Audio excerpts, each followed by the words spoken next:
Hello students, how you are? Hope all of you are well. Actually, in the previous video I had completed your exercise 2.2. If you have missed any question, then please go to my YouTube channel. There you can search it and you can just go ahead and you can take all the questions. And if you are still having any doubt in exercise 2.2, then please comment below that video. Sir, I am not able to understand this question, so I can give you the answers either through the comments or through the next video. So I hope all of you are understanding each and every questions of the exercise. So let's start today our exercise 2.3, question number 1. Which of the following will not represent 0? Here there are some questions, and in this question you have to just say that which of the following does not represent 0. So can you tell me which of the following does not represent 0 means what? Here you can see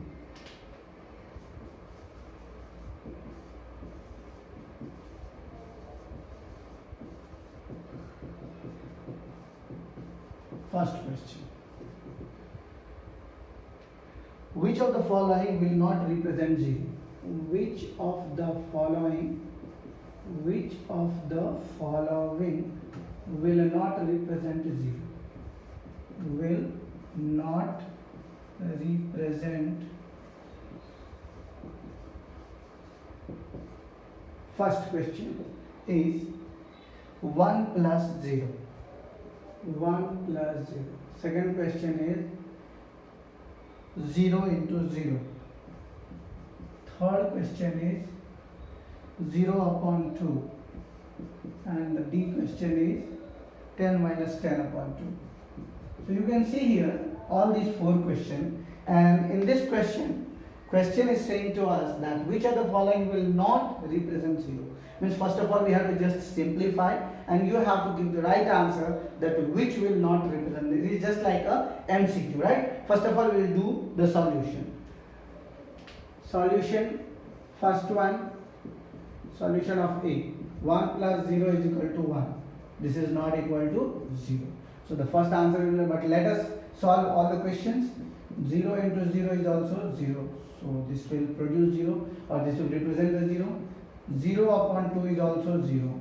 And D, 10 minus 10 by 2 or 0 by 2 is equal to 0. So you can see 0, 0, 0. These are all the 3 represent 0. But if we talk about the A option, that 1 plus 0 is not equal to 0. So this is our question number 1 of exercise 2.3. Now we will move towards the question number 2. In the question number 2, if the product of two whole number is 0, can we say that one or both of them will be 0? Justify the answer. It's very easy. The product of whole number. If you want to take a screenshot of this answer, you can take a screenshot, or if you want to write the answer in your notebook, you can write the answer also.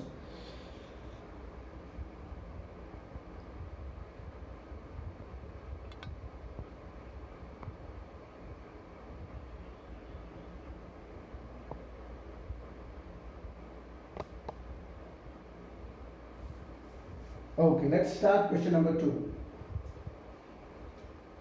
What is question number 2? Question number 2 is that if the product of two whole number is 0, then you have to verify either one or both of them are 0. Question is done.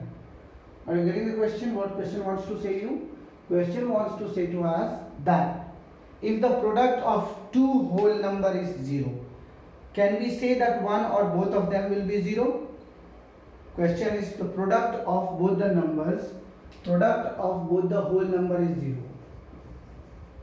Product of both whole number. Both whole number is 0. The first statement of the question is this. Product of both whole number. Product of both or two whole numbers, you can say. Instead of both, you can write the two whole numbers. Product of two whole number is 0. So can we say either one or both are 0? Product of two whole number is 0. And question is, can we say that one or both of them will be 0? Justify through example. Can we say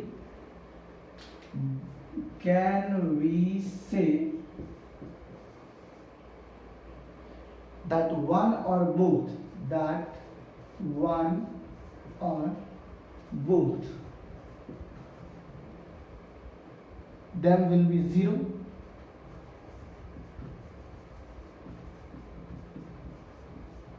justify your answer.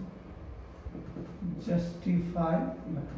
Means first of all we have to check the question, product of two whole numbers, right? Product of two whole number is 0. Just suppose these are two whole numbers, a into b is equal to 0. The product of two whole numbers where a and b are whole numbers. Okay, now suppose that any number 1, either you can take from a 1 to infinity and b 0. Okay, 1, 2, 3, any number you can take. So if you multiply 1 into 0, so it will be 0, 2 into 0 is equal to 0, 3 into 0 is equal to 0, any number till infinity, infinity into 0 is equal to 0, right? So if you are taking any number, either one, can we say that one or both of them will be 0? If one, if you take instead of a, you are taking the b 0. So just suppose here b is equal to 0 and a is equal to 1, 2, 3, 4, any other whole number. So again you can see 1 into 0 is equal to 0, 2 into 0 is equal to 0, 3 into 0 is equal to 0. Infinity into 0 is equal to, you can see if we have taken a0, b0 here and a, you can see here, sorry, both of them we have taken the same thing, sorry.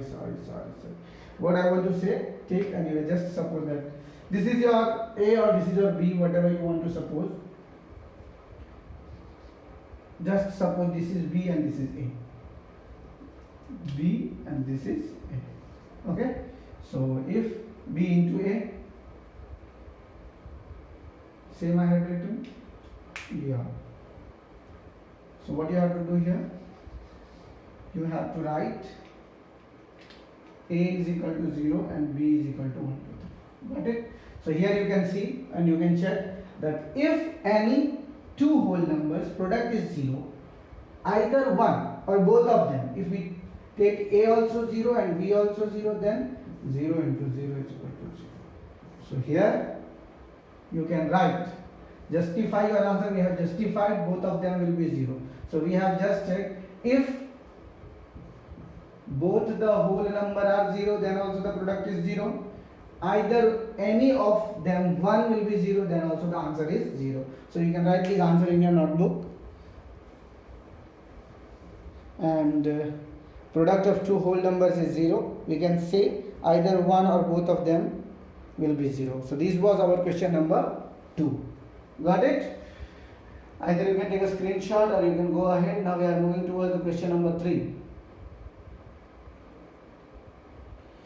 If the product of two whole number is 1, can we say that one of both of them will be 1? Can we say that one of both of them will be 1? Justify your answer. See, first of all, question is the same like the product of two whole numbers. Product of, if the product of two whole number is 1. Have you written this answer? So can we move ahead? Question number 3. Now we are moving.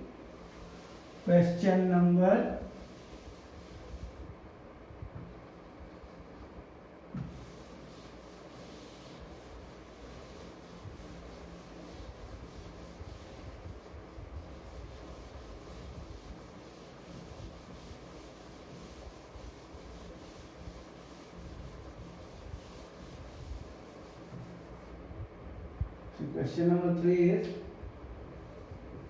if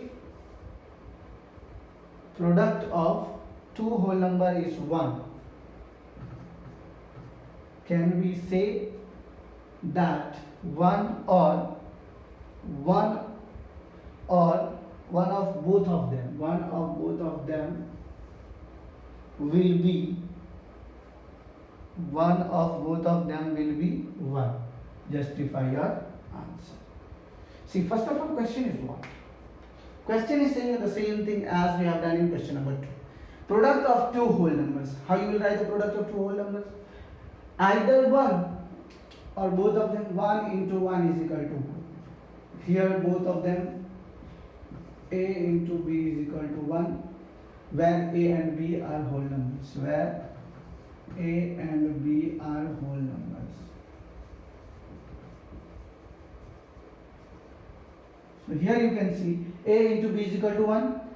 In the question they are saying, can we say that one or of both of them will be 1? Yes, definitely. If you are taking a is equal to 6 and b is equal to 1, so what will be the answer? A into b is equal to, is not equal to 1, because 6 into 1 is not equal to 1. 6 into 1 is equal to 6. So here the question is right. What question wants to say? Either one or both of them will be 1, then only the product of two whole number is equal to 1. 1 into 1 is equal to 1. Verified. Got it? So this was our question number 3. So as we are moving towards the question number 1, question number 2, question number 3 of exercise 2.3. I hope all of you are understanding. If you are having a doubt, then please drop your doubt into the comment box section. We are moving towards the next question. Find using distributive property. Now the main thing, the main questions are starting. Question number 5, using distributive property. So you can take a screenshot. I hope all of you have taken your screenshot. So now I am moving towards question number 4.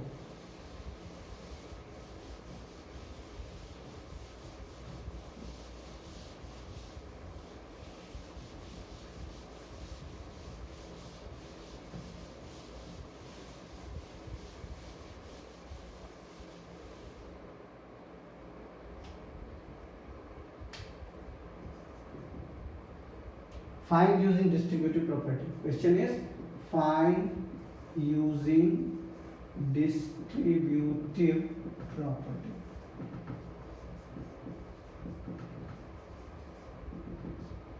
First, 728 into 101. 728 into 101. See, just suppose that you have to do the product by distributive property. Distributive means some of the numbers that you can distribute and you can get easily. See here what I want to say. Instead of 101, can we write 100 plus 1? Definitely instead of 101 we can write by using distributive property. Here you can write by using distributive property. By using distributive property. Got it? Here you can write it. So now what you have to do? You have to multiply this 728 into 100 and 728 into 1. So 72800 plus 728. So see here. 8 plus 0, 8, 0 plus 2, 8, 7, 50, 2, 1, 3, 73,528 answer. So by using distributive property, now you can solve. Similarly, few questions are there. Question number B, 5437 into 1001. Question number C, 824 into 25. Question number D, 4275 into 125. So by using this distributive property, you can solve all the questions. If you have any doubt, then please drop your doubt into the comment box section. That's all for today. Thanks for watching. Don't forget to like and subscribe. Share this video with your other school friends also, so they can also get knowledge about this exercise 2.3. You can take a screenshot.